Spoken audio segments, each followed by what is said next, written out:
Welcome to the Next Level Life podcast with Christine Corcoran. This podcast is made for the powerhouse businesswomen who are ready to ignite their fullest potential. This is where we will dive deep into the mindset breakthroughs and sprinkle in some kick up the butt motivation so you can scale your business with confidence and clarity. Whether you're craving more income, impact, or inspiration, this podcast will be your ultimate resource for all things next level. Listen in as we have authentic conversations with game-changing female entrepreneurs as we reveal the secrets on what it takes to rise and thrive. So go ahead, ignite your inner fire, and let's get you taking massive aligned action. Are you ready to elevate? Let's go.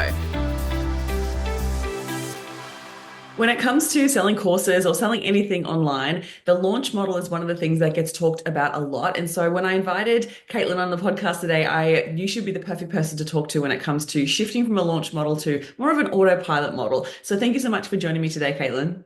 Thank you so much. I'm really excited to be here.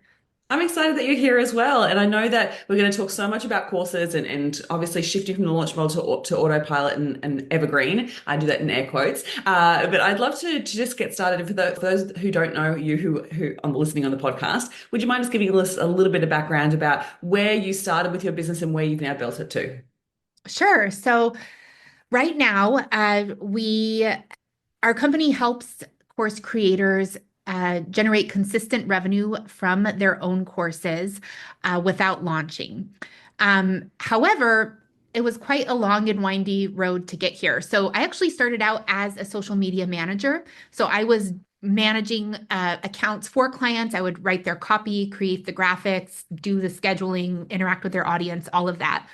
And after I'd done that for a while, I felt like the lifestyle that I had built for myself didn't really have a lot of time freedom because I was always, in the weeds doing that client work. And so I thought, you know what, it would be really cool to meet with people one-on-one and help them develop a social strategy that then they would implement for themselves. And so I did that for a while, and I found that on all of those one-on-one calls, regardless of what the business was, I was taking them through kind of the same framework, same system to develop their social media strategy. And so I thought, you know what? Let's try to create a course on this. Let's see where that takes us. And over the years, I sold a number of courses. So the first course that I created was all about social media marketing because that was my experience at the time. And so I created that course, and then I went on to create a course about Instagram. Later on, a course about Facebook groups. And it was in selling that course about Facebook groups where I decided to make that transition from launching to evergreen. And while I was selling that course on evergreen, people were like, how are you doing this? And so then I came up with our program that we're selling now, Scale with Success. And we've been selling this one for the last 7 years. It's been a really exciting time, but along my course journey, I definitely made every mistake in the book. Love it. Love it. So good. Thank you so much for sharing that. And I'd love to talk more about the mistakes because I'm sure the listeners, I feel like we learn the most from the mistakes. Do you agree? Yes, Yeah. absolutely. Love that. So And for someone myself, I actually quite like launching. I don't mind it, but I do hear so much about people hating the launch model and how exhausting it is and how much goes into it. And I agree, there's so much that goes into it and it is exhausting, absolutely. But also don't mind it. But I just want to hear what are some of the mistakes that you notice from then shifting to the launch model to the autopilot? yeah, so I'm glad you mentioned that you like launching because I think some people do like launching. And, if you're someone who is listening right now and you're thinking, well, Caitlin, I like launching and it works for me. That's awesome, right? One of the things that I'm really passionate about is making sure that, everyone understands that there's more than one right way to do something. And if you love launching, great. But if it's not something that you're into, you don't have to do it, right? And before I get into kind of the mistakes that people make launching, I would love to kind of help clarify for your audience some of the main points of difference between launching and evergreen Yeah. because I hear evergreen, the word evergreen, I love that you put it in quotes at the beginning because I would too. And it's thrown around a lot in the digital marketing space. So basically, when it comes to selling courses, there's two main different models that people choose from, right? There's the launch model and then evergreen. So launching typically requires somewhere between 2 to 3 months of really intense list building and content distribution, which is leading up to what's called an open cart. And an open cart is the period of time when you are allowing people to enroll in your course. And that usually lasts between, 5 to 7 days. And then the cart closes and nobody can buy your program again until the next launch, which is maybe 6 months or a year later. And what many course creators find is that once their launch ends, so does all of that momentum that they've been working so hard to build. And it's basically, radio silence until you begin the launch cycle all over again. And this is a very high risk way of selling your course, especially for course creators who, are making less than 1 million a year with a tiny team or no team at all and a non-existent ads budget. And what I always tell people is if your course is generating less than 1 million a year, the number one thing that you really need to be focused on is learning how to generate consistent revenue so that you can get some traction in your business. Now, with an evergreen model, you're able to enroll new students into your programs on an ongoing basis, not just once or twice a year, which is great because it really puts you in that position where you can grow and scale over time. You can continue to collect data, look at, what marketing messages are resonating with your audience. You basically have more opportunities to practice and get better. Mm, absolutely. And so, what do you find? And I'm just with what you just shared there, I feel like something that happens there is one, launching helps people get really crystal clear on what the communication needs to happen in order for a customer to buy. And yet, with I feel like there's like this challenge in between of like, but launching helps create a bit of urgency in order for a customer to have a decision making, go through the decision making process in order to buy. And you're right, like then it goes crickets, and then it's like, when am I going to sell again? And then it's also weird for the customer because it's like, well, how long do I have to wait before buying the thing that I actually need now? Like there's so many things that go into it. But I think I'm trying to think about it from the course creator's perspective. They kind of like the launching model because it creates a bit of urgency in order to buy, whereas the evergreen doesn't create that. So I'd love to hear your thoughts on that. So that's a very common misconception that people have is that, if your course is evergreen, you're basically, creating a sales page for your course, you're sticking it on your website, you're just sharing it all over the place on social media and just saying, "Hey guys, go buy whenever," right? And that's the fastest way to go broke. And and so I would not, I know that, I see people doing that, but the reality is that you are missing out on so many sales because you are driving people to a page where they're going to take a look at that page. And if they don't want to buy, you have no way of following up with them in the future, right? Like you don't have their email, you don't have anything. And so the strategy that I recommend when it comes to Evergreen is there's three pieces of it. So the first, of course, is the marketing piece, right? So that's when you are building your audience. And if you're selling an evergreen course, you are building your audience and selling your course all at the same time. And so the content that you're posting on social media is really designed to attract people who are experiencing the specific problem that your course helps them solve, right? You're educating people about the problems that they're actively experiencing right now, not a problem they might have in the future, not a problem that they don't even know is a problem, right? You're speaking to people who are problem aware, like they know they're struggling. And in each piece of content, you're then driving people to your free webinar, right? The reason why you want to do that is because number one, it allows them to get on your email list and it allows them to go through go through that free webinar and to really form a connection with you and to better understand what makes your process, your approach to solving their problem unique and different.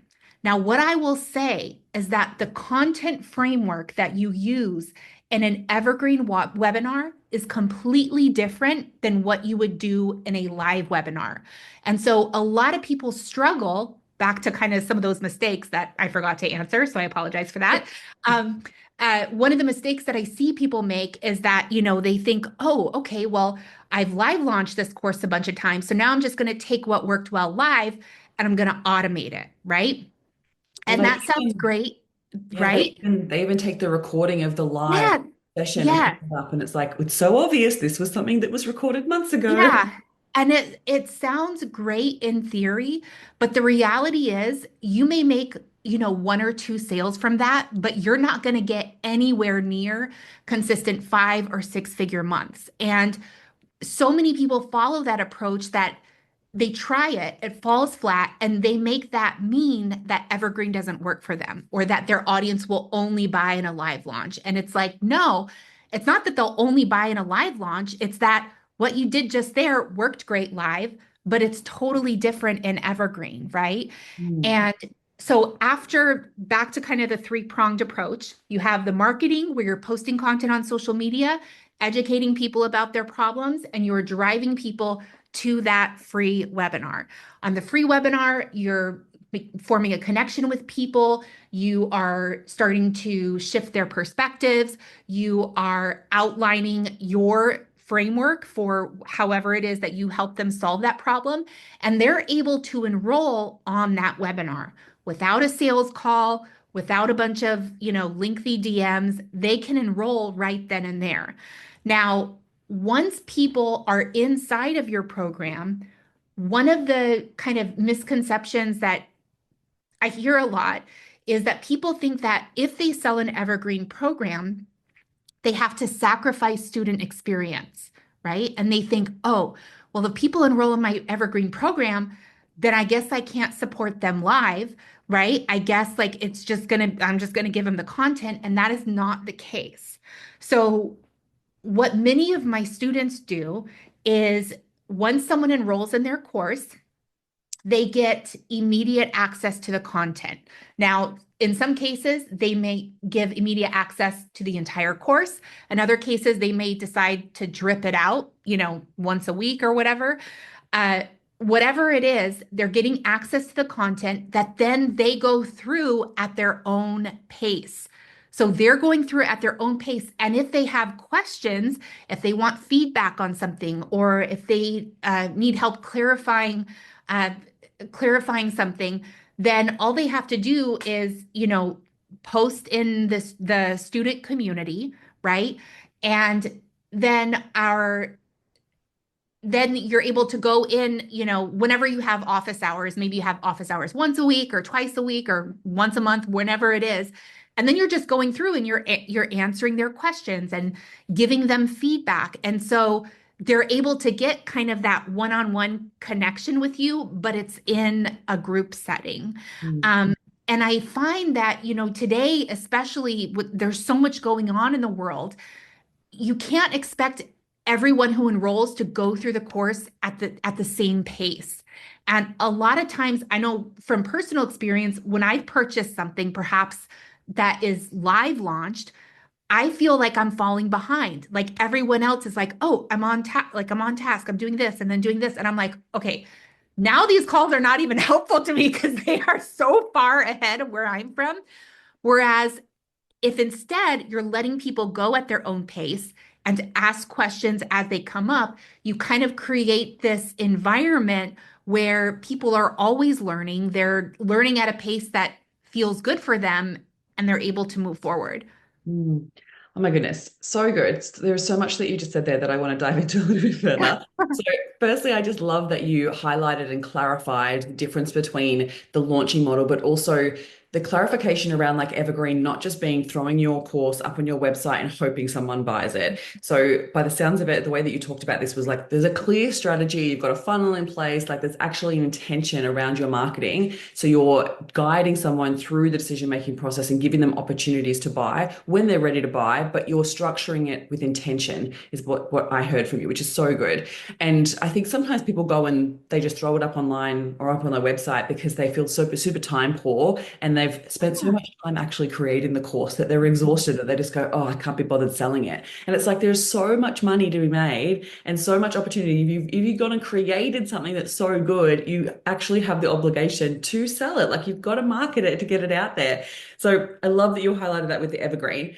And then, like, there are so many different ways to run a program or run a course. And I think that what I'm hearing from you there, and so clarify this for me if this isn't what I heard. So, like, take the time to actually consider what does the customer need in order for them to get the outcome and the transformation, and create a scenario rather than just like not a scenario, create an opportunity for that one-on-one contact or the support or feedback that they need, rather than just going, oh, it's a course, they shouldn't get access to me. Yeah, exactly. And what I will also say is that, and this is especially for people who maybe they're currently selling some kind of a high ticket service, a lot of times when they go to create a course, their course covers way too much. And I really want for people to think about when it comes to, what to put in your course, create an experience for someone that they can finish and feel good about in 4 weeks, in 8 weeks, not in 6 months or 12 months. And I get it. You want to help your clients as much as possible. So you're like, oh, and I can teach them this and that. But people will be more apprehensive to sign up for something that is 12 months as opposed to 4 weeks, even if it's the same price. So sometimes people think, oh, should I lower the price of my program? Sometimes no, because you're selling a 12-month program and someone wants a result faster. And it doesn't have to, if the result that your 12-month program is promising can only be achieved in 12 months, then it's time to kind of take a few steps back and, well, what are your students accomplishing within their first 4 weeks of your 12-month program or your first 8 weeks? That's what you need to really focus on. Mm.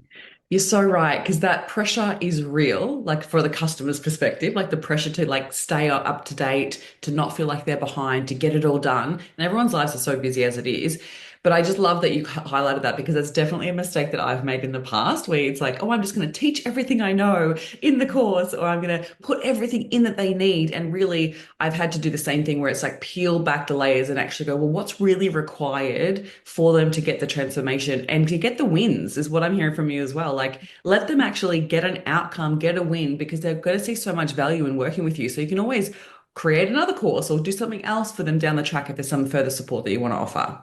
Yeah, and yes to helping them get wins and to actually enjoy the experience or enjoy the process, right? Sometimes, and this has happened to me in the past, I become so focused on helping the client win and get the result that it's like I'm not keeping in mind that, you know what, everyone goes at their own pace. And just because this person isn't moving like dun, dun, dun, dun, dun, that doesn't mean that they're not going to get to where they want to go. And so I say that because one of the people that I was talking to yesterday, it was an interview and she was saying, well, what do you think about this concept of, course completion rate? And I have kind of a controversial take on that because I know a lot of people are very one of the core things that they track is course completion rate, and they determine whether or not they are a good course creator based on how many people fully complete their course. And what I will say to that is that the world is big, life people are experiencing such a wide range of events in their life right now that, who's to say that that person who joined your program uh, isn't able to get what they need by like dipping in and out and kind of going through fast, like going more deeply here, less deeply there. Who's to say that? And it's kind of like putting a personal value judgment on them by saying, well, you're only going to get results if you do this, this, and this, and this, right? Like I've had people who already have evergreen funnels and they're like, man, mine's not working.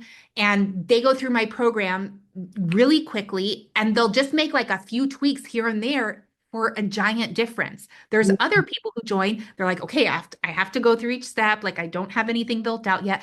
And that's totally fine, but it doesn't mean that They've one had to be person with you is, there. yeah, that one person is more successful than the other, as long as they're happy and making progress. Yeah, I agree. And I feel like sometimes when customers go through the whole course and if they do it fast, they actually aren't really truly Oh, learning it either, yes, right? Like I've that had is that so before in the true. past where they've just like smashed the content and I'm like, but yeah, but did you stop? Did you actually implement what you were learning or did you just listen to it? And it was like, Yeah. oh, no, I listened to it. I'm like, well, you're going to have to go back to specifically these modules and actually implement because you're not Yeah. going to get the results if you don't. Yeah. Yeah, it's so interesting. But yeah, so right. Like there's so many different experiences. And I'm even thinking about a course that I bought towards the end of last year. And I actually haven't finished that, but I've gotten so much value out of it. I'm happy. Yes. Like I'm so Me too. happy. I've honestly, I can say I've never ever completed. Maybe this is shameful. I don't know. I'm not going to be ashamed about it. I've never completed a course like top to bottom. Like I go in, like I'll kind of go at my own pace. I get what I need and I go. I'm like, this was great. Awesome. Yeah. So And then I'll find myself like go back like 2 months later. I'm like, oh, that's actually really yeah, good. But then uh, sometimes you actually wouldn't have been able to digest it back then or need it now exactly. rather than then. Yes, I'm the type of person that needs to hear the same thing a few times before it really sinks in. So I'm all about going back 2 months later and redoing stuff. Love it. I'd love to hear your take on how long you should give people access to with your courses. Mm. So that's a great question. And I can, I kind of learned this the hard way when I sold my very first course that kind of like you were saying, mine also was very sweeping and epic and covered every single social media platform ever, and it was just like ridiculous. It was way too big. But I recommend giving lifetime access to the content, but limited time access to the community. And some people like to give limited time access to the content as well, and I think that's totally fine because then it's kind of like a membership model, and that's fine too. But I don't believe in giving lifetime access to the community, and the reason why is because it's not really sustainable to you as a business owner because as the group grows and grows, it's more and more work to answer all the questions and things like that. And so, that means you're going to have to add on extra team members and do this and that. And so, what I like to do is I give lifetime access to the content and then I give 8 weeks access to the community. And then, if people want to stay in the community, they can extend their stay for a small monthly fee, right? So they still have some skin in the game because they're paying that, small monthly fee, but but they're not staying in there like forever. Yeah. So, but again, I know I don't want to if someone is like, well, I only want to give lifetime or only want to give limited time access to my content. In no way am I saying that's a bad idea. Like I think that's great if you want to do that, whatever works for you there. But um I know for myself, I just prefer to give them lifetime access to the content and then just limit the content or limit the access to the community. Because when I first started, I was like, oh, here's this big course and you have lifetime access to the community. And it just got so Oh big. yeah, It was, gosh. it was just you learn from your mistakes. So Yes, 100%. And what does lifetime access mean to you? Because I've heard it talked about again many different ways. What does lifetime access mean to you? So it's so important to define that in your legal terms, right? So like however you're choosing to define it, the way I define it is the lifetime of the program. So not your personal lifetime or my personal lifetime, but the lifetime of the program itself, right? And so, like, we've retired programs in the past, and what we do is like the Facebook group course, the social media course, the Instagram course, and we just then make it available for people to download if we stop selling it, and we send out like a bunch of emails saying, hey, like you just, please make sure that you take it and thank you so much for we're not going to be selling this. Here's some other ways that we can work together if you're interested. That way they still get to like walk away with the course itself. But yeah, Yeah. that's what I think of lifetime as. Amazing. What are some of the other mistakes, if you haven't mentioned any just yet? Mm. Which was a big one that you feel like people really need to know? Yeah, I think one of the big mistakes that people make, especially when it comes to evergreen, um, is that they think that everything has to be perfect before they turn on their evergreen funnel. They think they have to have a perfect course, a perfect this, a big audience, all these different things. And the reality is that those are things that you need before you open cart on a launch. But this is not launching, because when you're launching, you're doing it once or twice a year. So you have those months of like engagement and list building on all of that. And then you're opening the cart for a short period of time, and it better go right because you're not going to do it again for like 6 more months, right? Now with Evergreen, it's different. And so I tell people all the time, the only way you're going to know how your funnel works is to get it out there, and then what you're doing is you're collecting data, right? And so you're collecting data and you're looking at that data and figuring out, well, which lever should I pull here? Which one is going to give me the best result? Do I need to change the title of my webinar? Do I need to change the subject line for this email? Like, what do I need to change this bonus? Like, what are the things that I need to change? And when you're tracking data, so, like, for example, we teach our clients how to, we give them a scorecard and we say, here's how to know uh, how to track your data. And we also teach them how to read the data to determine what's wrong, so you know what to fix. And then it becomes kind of like a paint by numbers approach, because it's like, if this number is too low, do this. If this number is too high, do that. And so for example, let's say you have, one of your emails has a low open rate, right? So then you would say, okay, well, this subject line is clearly not working. Instead of changing the whole email, because that has nothing to do with the open rate, instead of that, I'm going to change the subject line. I'm going to run it for a week and see if it improves. If it does, great, on to the next thing. If it doesn't, great. Let's try a different subject line then. And so you just kind of you keep at it, and you're identifying each week the thing that's going to have the biggest impact for you in terms of revenue, right? So you're not going to pick something that is like the easy fix, or the thing that you're like, well, I'll just pick this out of the blue. Um, you're not going to do that. You want to be really intentional. Another mistake that I see people make with their evergreen webinars is they think anytime something goes wrong, they think it means they have to redo their webinar, which they rarely need to do, right?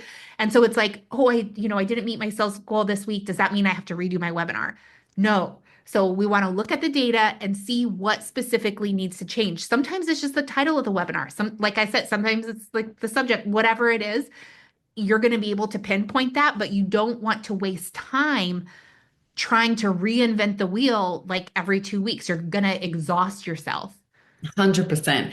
And what I'm also hearing from you there is like what everyone often does is it's not a set and forget. Like it's not like once you've Right. created the funnel, then just let it go. It's coming Yeah. back and revisiting it again and again. And I'm imagining that's also what's actually supported you to get over the $1 million mark with your courses. Yes. And there's so many like automated ways to test things now. So it's not necessarily additional work for you, right? Like when you're sending an email to your audience, you can set it up so it does a split test. So it sends out, this percentage of your audience will get the email with this subject line, this percentage will get that one. And so then you're able to see, and then the email software itself will then choose the winner. After it's been sent to a segment, they'll automatically choose the winner and send out everything to them. So the only thing you need to do is provide your email software with 2 titles, right? And so I think that, sometimes people have this idea that, oh, if I have to test things, that means it's like a lot of work. No, it's not, right? Um, uh, and so I think that one of the things when it comes to kind of like what you mentioned about not setting it and forget it is, and I see this happen a lot with people who have sold the same program for many years, whether you so launching is not rinse and repeat, and evergreen is not rinse and repeat. Like rinse and repeat doesn't exist, right? And the reason why is because the market is always shifting. People's needs are always changing. So You may not need to change the content of your course, but you need to change the way that you articulate the value of your course. And you need to call out like different pain points. Those are going to change over time. You may have started selling your course when maybe nobody else was teaching about that topic. So it was very easy for your program to stand out. Then cut to a year later and you're like, hello, a ton of people are teaching this topic, right? Now that's great because it shows that there's a high demand for solving the problem that you're solving. But you have to shift your marketing to instead of just trying to reach your target audience, you're trying to do that and position your approach to solving their problem as unique and different so that when someone comes to you, they're no longer like, wow, I've never heard of this before. Now they're in a place where they're like, listen, I've listened to all the podcasts, I've taken all the courses, I've done all the coaching, and I'm not giving up. I still want to invest time and money to solve my problem. What makes your approach different? Like, how is this going to be different? You have to be able to answer that inside of the content, your sales and marketing content. 100%. Oh my goodness. So good. So good. Thank you so much for clarifying that because I feel like it's one of those things that people just go, it's just one of those things they just set and forget or they make that mistake. So really appreciate you sharing that. I'd love to know mindset wise, what's something that's evolved over time with regards to your mindset when it comes to where you started with launching and then getting to autopilot and then actually growing it to multi-million dollars? Yeah. So I tell my clients all the time, as the CEO, you have two jobs. Number one, manage your emotions. Number two, measure your results. You can't measure your results unless you're managing your emotions. And if you're able to measure your results effectively, it actually helps you manage your emotions. So I'm the kind of person I am very emotional. I am very intuitive. I have lots of big feelings, every day. And building a business based on emotion and feeling was exhausting and it was not sustainable. And once I really understood, oh, instead of getting swept up in, this, that, or the other, or just picking something out of the blue in terms of like how I'm going to move forward in my business, I can actually just look at these numbers and they will literally tell me where the hole is and what gap needs to be fixed. Right. And for me, it was such a freeing experience because I'm still able to have my big feelings and my big emotions, but I'm also able to make sure that I am making business decisions based on data. And it's just so much more calm. Like it's more, it increases consistency. It definitely increases profitability because anytime you're doing something new, profit takes a hit because you're spending time, money, resources on creating. So yeah, I manage your emotions and measure your results. Shift your mindset into really, really understanding that nobody else is accountable for managing your emotions. You are the only person who can do it. You can't control what anyone else does or doesn't do. You can't control your customers, you can't control your coach, you can't control your family. You can control the way that you choose to respond, right? And so the sooner that you're able to really take that to heart and to take accountability for managing your emotions, the quicker you're going to be able to grow your business. Absolutely. Absolutely. Oh my goodness. So good. And I feel like there's so much more I could dive into there, but like that managing emotions, but also like the data, you're so right. Like looking at the data gives you the logic rather than letting your emotions get ahead of you or get out of control. Because often our brains just like come up like a little toddler. You can't actually control them sometimes. They just run around and create chaos instead of actually going, well, hang on a minute. What is the facts here? What are the facts? What can I do about this? What can I control? So I love that you clarified that. It's a huge mindset shift. And so when it comes to, let's just say, can I give you a scenario? Let's just say Yeah. we have a course creator that's got a course and they know it's really good. Like they've spent time and energy putting together something that's really good, but they find that they're just not selling it to the volume that they really Mm, want to be selling it. And yeah. maybe they're getting a few sales here and there, but it's not really at the volume. What are some of the areas that you think that they should focus on in order to increase that or to get some fast sales through the door? So one of the easiest things that you can do is have something in place within the funnel itself that is basically like a survey that's asking people why they didn't buy, right? It's because you need to, like, you don't have time to lose. You need to pinpoint the issue and you don't need to guess at why people aren't buying. And what you're going to find more often than not is that people aren't buying because they don't think your course works.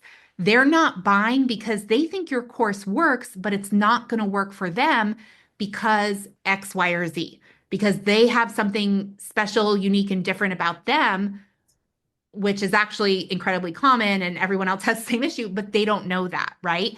And so when you're able to pinpoint what that is, there's basically what you can start doing is speaking to that and start talking about that, whether it's in your marketing materials or your sales materials, because there is no amount of emails that you can send that is going to overcome the objection of, well, I think your course works, but it's not going to work for me because X, Y, or Z. There's no amount of emails that you can send. There's no kind of magical social media post or strategy that you can run.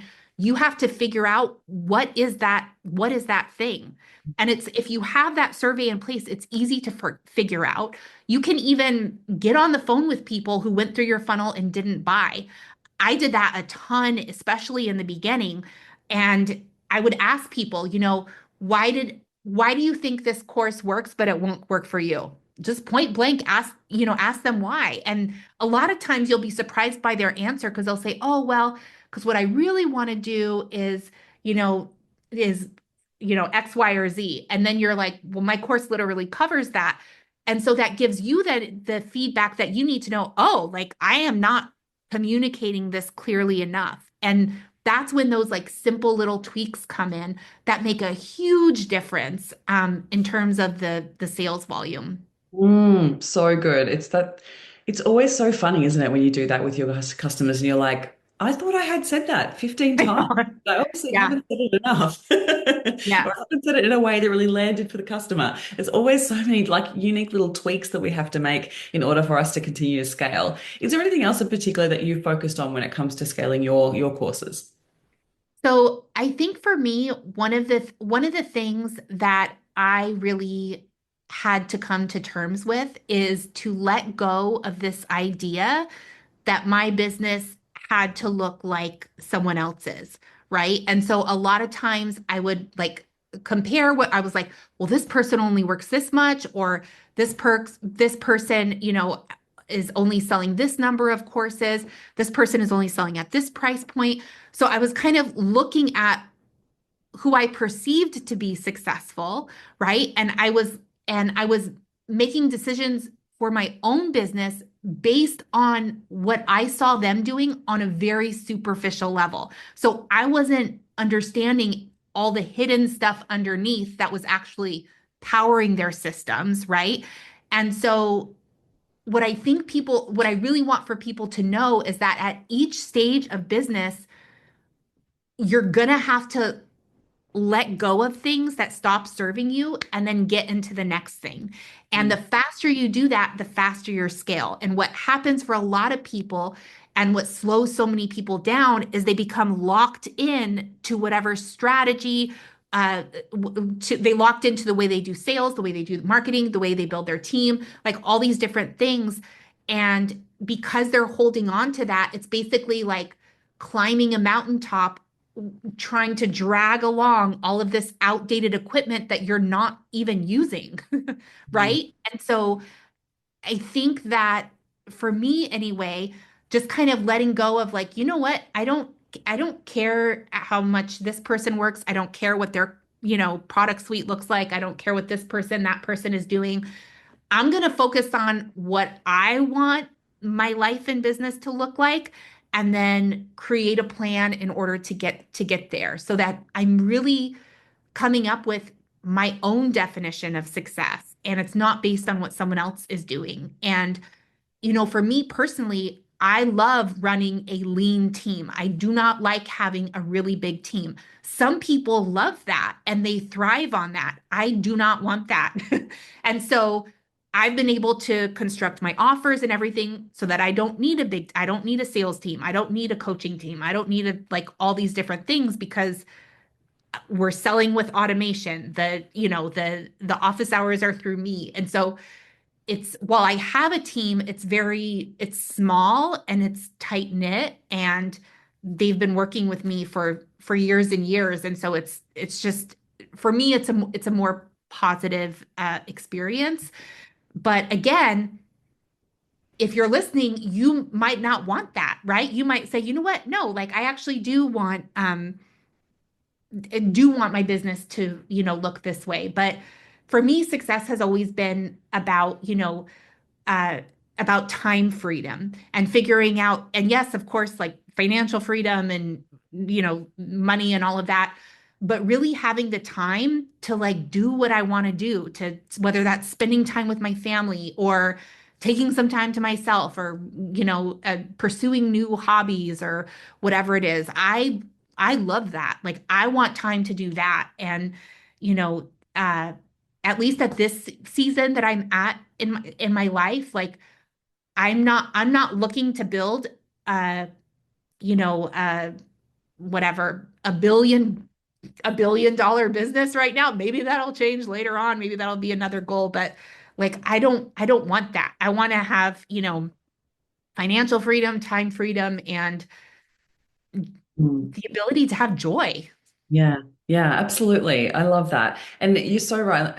Letting go is one of the hardest things. And I think that social media really doesn't help with that either. Of like when you're seeing what everyone else is doing, what everyone else is achieving, it's really hard to be like, oh, hang on a minute, how do I discern what's right for me? So I love that you shared that, having that discernment. And I think it's well, it really ties into what you're saying right at the beginning of the podcast to like also do that for your customers with your course, like figure out like what do they need rather than going, oh, well, that person offers this, maybe I should offer this, or that person offers this, Yes. maybe I should put this in here instead of just going and creating what everyone else has got, just to actually come back to your customer and also with what works well for you. Because like you said, if you don't like having a massive team, then you don't build one. And I think that's the best part about running a business in this day and age, the way that we can run a business online and use AI and all the things. We don't have to go and do the things that we don't want to do in the traditional way of building a business. We can do it in so many unique ways. Yes. Yeah, so good. And so I'd love to know, like, just the last couple of questions. So when it comes to this next phase of business with 2025, is there any other predictions that you have with regards to what's happening in the market or anything else that you see that will change with regards to course selling in 2025? I think you're going to see a lot fewer of those big 6 month, 12-month courses. And I think people are going to finally into the get on track with selling a course that is smaller, that is specific, that, whether it's priced at, $2,000, $500, 1,000, whatever it is, that you're selling something that can be achieved within a 4 week time frame, within an 8 week time frame. Something specific like that helps you stand out, and it helps the customer get on board because they're like, oh, I can put in 4 weeks into this, or I can, do this for 8 weeks. And it's not a big ask like, hey, this is the first time I'm working with you, and we're going to be there together for 12 months.